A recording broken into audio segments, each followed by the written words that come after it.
High বন্ধুরা, কলকাতা বং লাইফস্টাইলের পক্ষ থেকে সবাইকে স্বাগত। গাইস, আমরা দুজন চার পুজো দিতে ভাই বোন যাচ্ছে মিলে পুরো পাড়ার জন্য। Roll camera action. মানে বড় টুকরি নিয়েছে বাবা। আমি গৌরব সবাই মিলে ঠিক আছে, পোজ দিতে হবে, চলো। ওরা কি হঠাৎ করেই সিদ্ধান্তটা নিলাম, কিন্তু তারাপীঠে গিয়ে এত অভিজ্ঞতা হলো। পায়ে গরমি পান্ডাদেরকে লগতা হ্যায়। আমাদের পুজো দেওয়ার সময় জিজ্ঞেস করলো তোমরা কত টাকার লাইনে যাবে। আমরা তো শুনে আশ্চর্য হয়ে গেলাম, কত টাকা বলতে।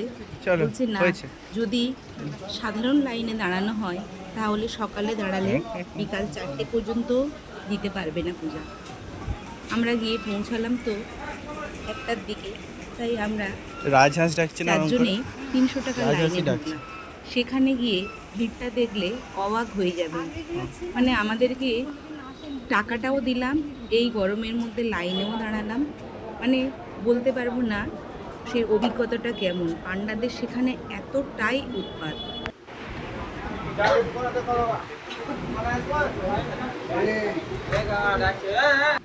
চার ভাই বোনে সেই লাইনের মধ্যে দেখানোর চেষ্টা করলাম আপনাদেরকে যে লাইনটা কতটা বড়, কতটা সময় লাগলো। প্রত্যেকের মাথা পিছু 300 টাকা করে নিল। ওনারা যেটা বললেন শুনে আশ্চর্য হবে যে 300 টাকার লাইন আছে, 500 টাকার লাইন আছে, 1000 টাকার আছে। 1000 টাকার হলে আপনার একটুও দাঁড়াতে হবে না। আপনি যাবেন, দাঁড়াবেন, স্পেশালভাবে আপনার পুজো দেওয়ার ব্যবস্থা আছে। তাহলে চিন্তা করুন, একটা মন্দিরে গিয়ে সেখানে টাকার ভেদাভেদ। ঠিক আছে, ভালো লাগছে। কতজনের নামে আছে এখানে? কতজনের নামে আছে? ভীষণ ক্লান্ত লাগছিল, কেননা বাড়ি থেকে একজন খোঁজো না, 10 জন হয়ে যায়। সেখানে পৌঁছে লাইনে কতক্ষণ দাঁড়িয়ে থাকা ভীষণ কষ্ট হচ্ছিল, কিন্তু জানি না মা তারার এবার তাকাও। পূজা দিতে পেরেছি। তবে মনে একটু কষ্ট তো লাগছিল আমাদের, মানে ওই লাইনে গিয়ে শুধু ভিতরে ঢোকানো হলো, মন্দির থেকে বের করে দেওয়া হলো। কোনো রকম ভালো করে পূজা দিতে পারলাম না। কোনো রকম পূজা দিয়ে চলে এসেছি, এসে খাওয়া দাওয়া করে রাত্রে ফ্রেশ হলাম। সকালে আবার মন্দিরে যাব বলে প্রস্তুতি নিচ্ছি আমি আর অপরূপা। সেই সময় সুমন আর গৌরব ঘরেই ওরা থেকে দাঁড়িয়ে, ওরা বলল কালকে আমাদের যা অভিজ্ঞতা, এরপরে আমরা এখন মন্দিরে আর যাবো না, তোমরাই যাও। তাই আমরা দুজনে গেলাম। সামনে আমরা যে হোটেলে ছিলাম, সুপ্রিয়া হোটেলে, সেই হোটেলের সামনেটা আমি একটু দেখানোর চেষ্টা করলাম। মানে প্রতিনিয়ত তারাপীঠে মানুষ আসছে এবং মানুষ বেরোচ্ছে প্রতিনিয়ত। এখন সকাল 6টা বাজে, আমি আর অপরূপা রেডি হয়ে গেছি পুজো দেওয়ার জন্য। আমি এখানে দাঁড়িয়েছিলাম হোটেলের বারান্দায়, যতক্ষণ অপরূপা ফ্রেশ হয়ে নিচ্ছিল।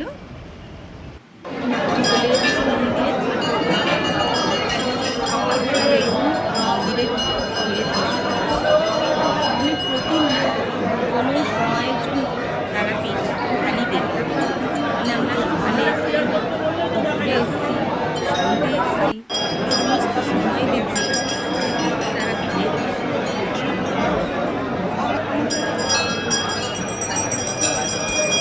পান্ডারা দেখেছি কীভাবে সামনেটাকে ব্লক করে রেখেছে। কোনো রকম সাধারণ মানুষ এই জায়গাটাতে প্রবেশ করতে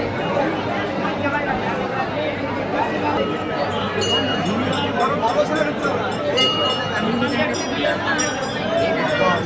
সামনেই হলো নাট মন্দির। সেই নাট মন্দির থেকে তোলার পরে এখন গেলাম এই জায়গাটাতে ধূপ মোমবাতি আমরা দিতে পারি, ভিতরে দেওয়ার ব্যবস্থা নেই।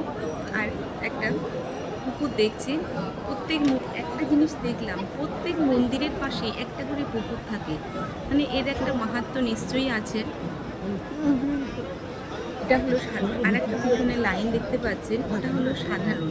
মানে ওদের কাছে যা শুনলাম, সকাল 5টায় লাইন দিয়েছে, মানে গতকাল আজও দাঁড়িয়ে আছে। এখন আমরা চলে এসেছি শ্মশানে। আমরা আমরা সন্ধেবেলা আসতে একটু ভয় পাচ্ছিলাম, তাই সন্ধেবেলা আসেনি, সকালবেলায় আসলাম। সকালবেলা দেখি, সকালবেলার পরিবেশটা দেখালাম।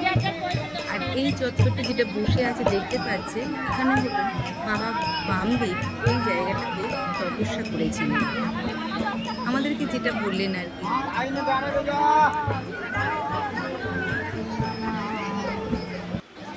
বেশ ভালোই লাগছিল, মনে একটা শান্তিও পাচ্ছিলাম ওখানে গিয়ে। খুব ইচ্ছা ছিল, অনেক দিন ধরে ইচ্ছা ছিল, সবাই তো তারাপীঠে যায়, তারাপীঠে যাবো, জানি না হঠাৎ করে মানে যাওয়া হলো।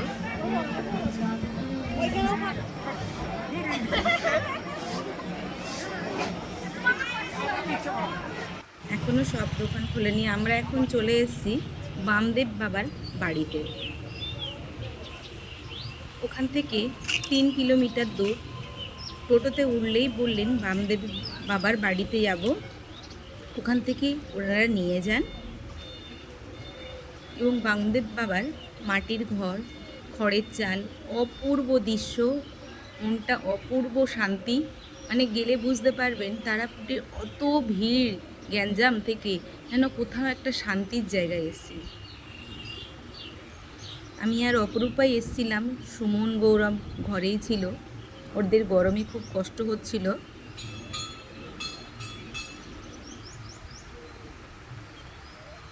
দারুণ।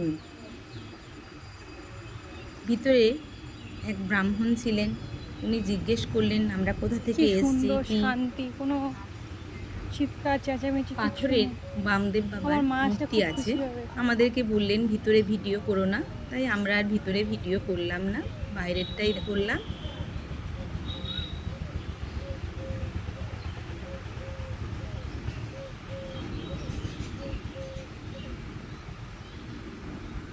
দারুণ একটা শান্তির জায়গা, আমার তো ভীষণ ভালো লাগছিল ওই জায়গাটাতে। কেমন লেগেছে লাইক কমেন্ট শেয়ার করে